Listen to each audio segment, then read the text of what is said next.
Jangan lupa subscribe di YouTube channel Metro TV News dan juga nyalakan notifikasinya. Pemirsa, gelombang COVID-19 menjadi ujian solidaritas dan juga kebersamaan sebagai suatu bangsa. Semua elemen bangsa sudah sepatutnya bahu-membahu memberikan sumbangsihnya dalam penanggulangan COVID-19. Bagaimana kita melewati pandemi ini dengan terus menjaga semangat kebersamaan? Kita akan berbincang dengan Ibu Lestari Murjat sebagai pegiat sosial yang juga adalah Wakil Ketua MPR RI. Ibu Reri, selamat sore. Salam sehat. Salam sehat juga Ibu Reri, terima kasih sudah bergabung bersama kami di Prime Time News. Seperti tadi yang kami gambarkan sebelum kita memulai dialog ini, bahwa sebenarnya sudah mulai bangkit semangat solidaritas, kemauan untuk saling menolong sesama anak bangsa gitu. Tapi sejauh ini bagaimana Bu Reri melihat ada kemauan dan juga semangat civil society untuk saling membahu-membahu menghadapi pandemi COVID-19 ini?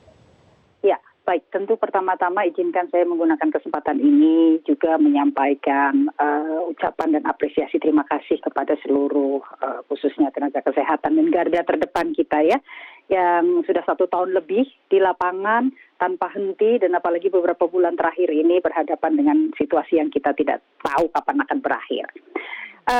Kalau kita lihat sebetulnya, Afi, yang kita hadapi sekarang adalah satu kondisi. Tapi di tengah kondisi ini ujian buat bangsa. Tapi kita punya satu nilai yang ada di diri kita. Apa itu? Solidaritas. Dan solidaritas ini sebetulnya adalah bagian dari apa yang pernah disampaikan oleh para pendiri bangsa ini, founding father ya, dan kita punya konsensus kebangsaan.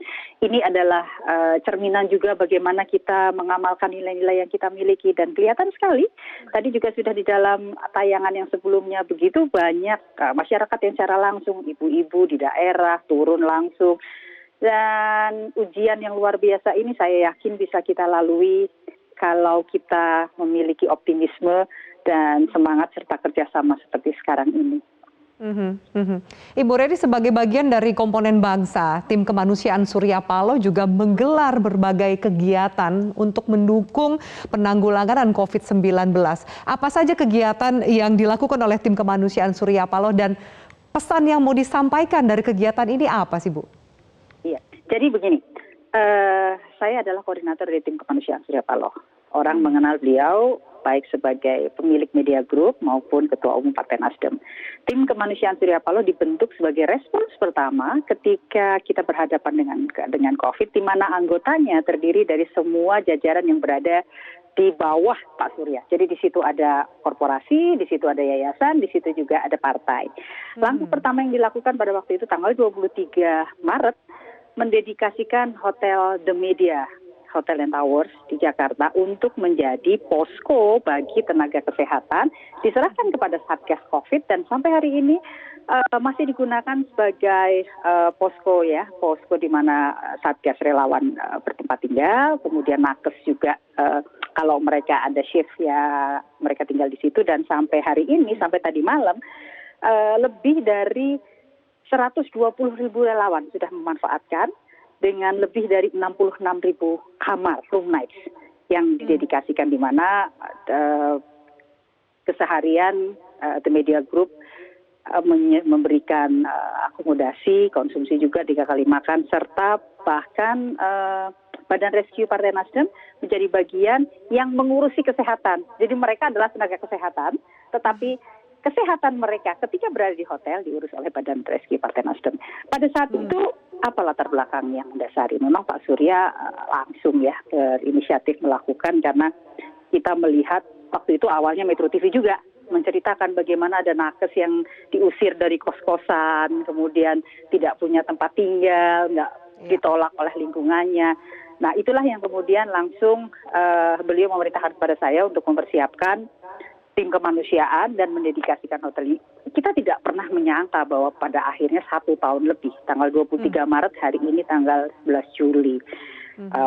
Kemudian dengan berjalannya waktu, sesuai dengan peran dari seluruh unit masing-masing, korporasi juga melakukan tugasnya, partai juga mengambil peran di dalam masyarakat. Aktivitas ini berkembang menjadi beberapa kegiatan langsung. Baik yang tadi juga Pak Joni Plate sebagai Sekjen Partai Nasdem juga sudah menjelaskan langkah-langkah. Tapi langkah-langkah yang terkoordinir di bawah tim kemanusiaan ini antara lain adalah kegiatan vaksinasi. Di The Media sendiri sudah pernah dilakukan vaksinasi dan saat ini di Jakarta sedang dilakukan vaksinasi di 5 titik dengan target sekitar 70.000, nanti dilanjutkan 25.000 setelahnya. Tetapi di samping bersama partai, bersama The Media Hotel sendiri, sedang disiapkan nanti ada rencana vaksinasi bersama beberapa organisasi masyarakat. Jadi di luar partai ya. Jadi ya kita mencoba mengambil peran lah karena sudah seperti sekarang ini, Alfi, di samping kita harus membangun optimisme, kerjasama ini udah nggak boleh lagi ada sekat-sekat. Semua orang harus turun melihat apa yang harus bisa dilakukan, mengambil peran apa yang dilakukan, dan saya rasa semua elemen masyarakat membutuhkan juga ya. Ini saat bagi kita untuk menunjukkan atau menyampaikan bahwa kita ini punya optimisme, kita harus bangkitkan optimisme dan kita harus tunjukkan bahwa kita punya kebersamaan. Iya, apapun yang bisa diberikan dari waktu, dana, sampai tenaga kita kontribusikan untuk sama-sama bekerja sama menanggulangi ini. Baik, Ibu Reri, kita harus jeda. Nanti kita akan bahas, tadi Ibu Reri sudah membahas soal vaksinasi. Sebenarnya saya juga mau tanya bagaimana masyarakat harus mengakses kemana jika ingin berpartisipasi atau bahkan ingin meminta bantuan dari program tim kemanusiaan dari Surya Paloh ini. Kita lanjutkan sesaat lagi, usai jeda. Tetaplah bersama kami. Baik, kita lanjutkan dialog ini, Ibu Reri. Kita lanjut lain juga membahas soal tadi sempat kami sampaikan informasi soal sentra vaksinasi yang dibangun oleh tim kemanusiaan Surya Paloh. Ada juga bantuan atau fasilitas yang diberikan yaitu berupa ambulans dan mobil jenazah. Seberapa banyak bantuan ini dan seperti apa caranya jika masyarakat ingin mengakses bantuan tersebut, Ibu Reri? Iya, jadi khusus untuk kegiatan di Jakarta, jadi kalau ini Partai Nasdem yang melakukan ya, kalau tadi The Media adalah media group yang melakukan. Jadi berbagai macam elemen yang ada di bawah Surya Paloh yang bekerja dengan tugasnya masing-masing. Nah, Pak Surya mendedikasikan 20 ambulans, 20 mobil, 10 ambulans dan 10 mobil jenazah di Jakarta. Di mana dari mobil-mobil tersebut ada di kantor DPD masing-masing, jadi ada di media sosial, nanti bisa di-share di Jakarta Utara, Barat, Pusat, Timur, dan Selatan, serta satu mobil ambulans, jadi dari 20 itu dibagi, satu mobil ambulans dan satu mobil jenazah diserah pakaikan. Jadi kami mendedikasikan mobil-mobil tersebut juga diserahkan kepada RSUD, Rumah Sakit Umum Daerah, untuk membantu keseharian. Jadi di samping ada yang dikelola sendiri, tapi ada juga yang diserahkan kepada rumah sakit umum daerah di wilayah masing-masing. Total ada 20 dan ada hotline yang bisa dihubungi setiap saat. Khusus untuk ambulans memang diperuntukkan buat masyarakat yang sudah mendapatkan referensi.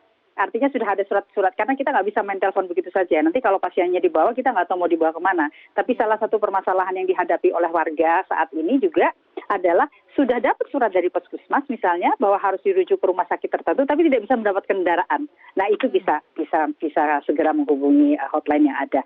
Di samping itu kemudian membawa jenazah. Itu juga sekarang ada beberapa cerita jenazah sampai harus menunggu 1 malam karena tidak ada mobil jenazah. Oleh sebab itu disiapkan juga mobil jenazah.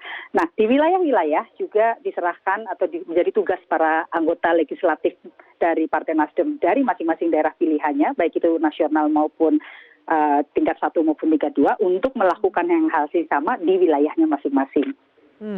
Baik, Ibu Reri, terakhir seberapa optimis Anda melihat penanggulangan COVID-19 jika semua elemen anak bangsa ini bisa saling bergandeng tangan dan bergerak? Iya, saya optimis sekali. Yang pertama, pemerintah sudah memiliki rencana ya di sini. Ada kebijakan dan tentu ada sinergi. Nah, saya yakin ini bisa kita atasi apabila memang ada sinergi antara pengambil kebijakan, kemudian eksekusi di lapangan dan juga pada level masyarakat. Nah, memang dibutuhkan kesadaran luar biasa. Dalam hal ini kita semua juga harus turut aktif dan berperan untuk terus-menerus mengingatkan masyarakat. kita tidak bisa mengingkari ya, manusiawi lah ini 1,5 tahun lebih kalau kemudian ada kelelahan, kemudian timbul hal-hal yang mungkin akhirnya jadi membuat orang-orang menjadi demotivasi. Tetapi inilah tantangan kita semua, sekaligus kita bisa membuktikan bahwa sebagai satu bangsa kita bisa melalui ini semua. Dan kita harus jadi pemenang, kita harus tunjukkan sejarah kita mencatat bahwa bangsa Indonesia keluar sebagai pemenang melawan COVID-19. Baik, kita harapkan dan kita doakan seperti Ibu Lestari Amin. Murja. Terima kasih untuk waktu dan Amin. diskusi Terima kita kasih. di Prime Time News. Tetap jaga kesehatan Anda.